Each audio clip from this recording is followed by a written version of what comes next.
Kozhikode beach റോഡിൽ reels ചിത്രീകരിക്കുന്നതിനിടെ Vadakara സ്വദേശിയായ യുവാവ് അപകടത്തിൽ മരിച്ചു.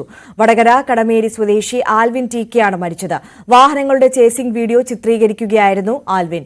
അതിനിടെ കൂട്ടത്തിൽ തന്നെ ഒരു വാഹനം ഇടിക്കുകയായിരുന്നു. MS അനീഷ് കുമാർ കൂടുതൽ വിവരങ്ങൾ നൽകും. അനീഷ്, എപ്പോഴായിരുന്നു ഈ ദാരുണമായ സംഭവം? എങ്ങനെയാണ് ഈ അപകടം സംഭവിച്ചത്? പോലീസ് എന്താണ് പറയുന്നത്?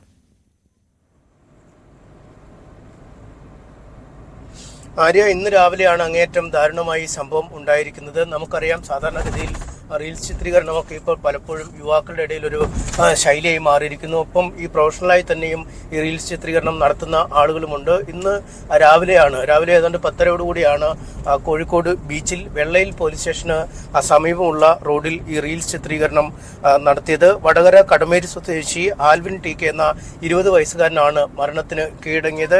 വാഹനങ്ങളുടെ ചേസിംഗ് വീഡിയോ ആണ് ചിത്രീകരിച്ചുകൊണ്ടിരുന്നത്. ഒരു ഡിഫൻഡർ കാറും മറ്റൊരു കാറും ചേസ് ചെയ്ത് വഴിയിലൂടെ മുന്നോട്ട് വരുന്നു. ഈ വാഹനങ്ങൾ വരുന്നതിന്റെ മുൻവശത്തായി നിൽക്കുന്ന ആൽവിൻ ഈ ദൃശ്യങ്ങൾ ചിത്രീകരിക്കുകയുമാണ് ചെയ്തത്. പക്ഷേ പെട്ടെന്ന് തന്നെ നിയന്ത്രണം വിട്ട ഡിഫൻഡർ കാർ ആൽവിന്റെ നേരെ എത്തുകയായിരുന്നു എന്നാണ് മനസ്സിലാക്കാൻ കഴിയുന്നത്. എന്താണ് കൃത്യമായി സംഭവിച്ചത് എന്നതിനെ കുറിച്ച് പോലീസ് അടക്കം പരിശോധിച്ചു വരികയാണ്. ഈ ദൃശ്യങ്ങളടക്കം ഇതുമായി ബന്ധപ്പെട്ട് കിട്ടിയിട്ടില്ല എന്നാണ് നിലവിൽ അറിയാൻ കഴിയുന്നത്. പക്ഷേ ഈ റീൽസ് ചിത്രീകരണമൊക്കെ നടത്തുന്ന ആളുകളായതുകൊണ്ട് തന്നെ ഒരുപക്ഷെ ഈ ഗോപ്രോ പോലുള്ള ക്യാമറകൾ ഒരുപക്ഷെ ഇതിലേക്ക് ഉപയോഗിക്കാനുള്ള സാധ്യതകളും തള്ളിക്കളയാൻ കഴിയുന്നില്ല. എന്തായാലും ഇതടക്കമുള്ള കാര്യങ്ങൾ വിശദമായി പരിശോധിച്ച് വരികയാണ് എന്നാണ് പോലീസ് വ്യക്തമാക്കുന്നത്.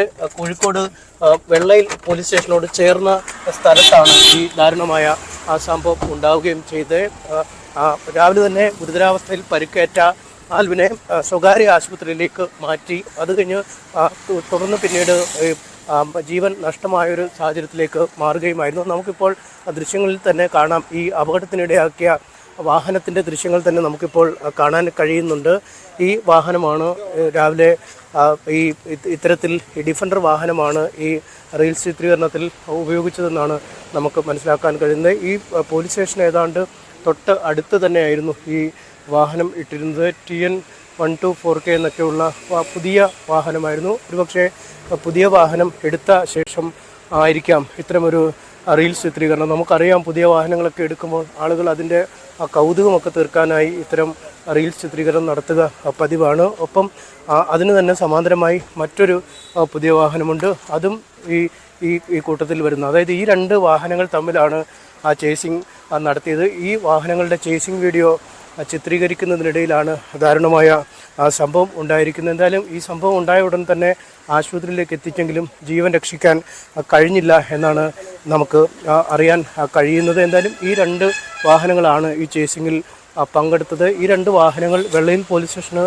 സമീപമുള്ള റോഡിൽ കൂടി കുതിച്ച് പാഞ്ഞ് വന്നപ്പോൾ ആ ദൃശ്യങ്ങൾ ചിത്രീകരിക്കാനായാണ് റീൽസ് ദൃശ്യങ്ങൾ ചിത്രീകരിക്കാനാണ് ആൽവിൻ നിൽക്കുകയും പക്ഷേ നിയന്ത്രണം വിട്ട വാഹനം ആൽവിൻ്റെ മീതിലേക്ക് കുതിച്ച് കയറി വരുന്ന ഒരു സാഹചര്യം ഉണ്ടാവുകയും ചെയ്തു. എന്തായാലും അങ്ങേയറ്റം ദാരുണമായൊരു സംഭവമാണ് ഉണ്ടായിരിക്കുന്നത്. ഒരു റീൽസ് ചിത്രീകരണത്തിനിടെ ഒരു 20 വയസ്സുകാരനായ യുവാവിന് ജീവൻ നഷ്ടമാകുന്ന ഒരു അവസ്ഥയിലേക്കാണ്. അതാണ് അനീഷ്, ഈ സോഷ്യൽ മീഡിയയിൽ വൈറലാകാൻ എത്ര വലിയ സാഹസികത കാണിക്കാനും പലരും ഇന്നത്തെ കാലത്ത് മുതിരുന്നത് നമ്മൾ പലകുറി കണ്ടിട്ടുണ്ട്. അത് വലിയ അപകടങ്ങളിലേക്ക് പലപ്പോഴും നയിക്കുന്നത് നമ്മൾ കണ്ടിട്ടുണ്ട്. അത്തരത്തിൽ സമാനമായ ഒരു കേസ് കൂടി റിപ്പോർട്ട് ചെയ്യപ്പെട്ടിരിക്കുന്നു.